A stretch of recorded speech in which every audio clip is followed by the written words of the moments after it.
मचिया ही बैठिनी सासुत बहुवरया राज करई हो।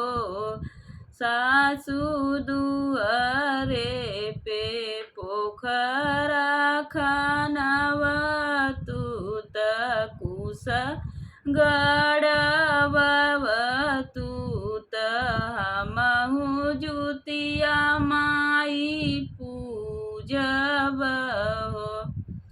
सासु दुआरे पे पोखरा खनव तूत कुश गड़बव तू हमहु जुतिया माई पूजब हो।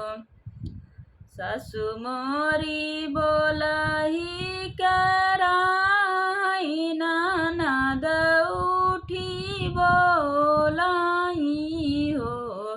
भाभी तू तहु जनमैक बजनिया जुतिया कैसे पूजबू न हो।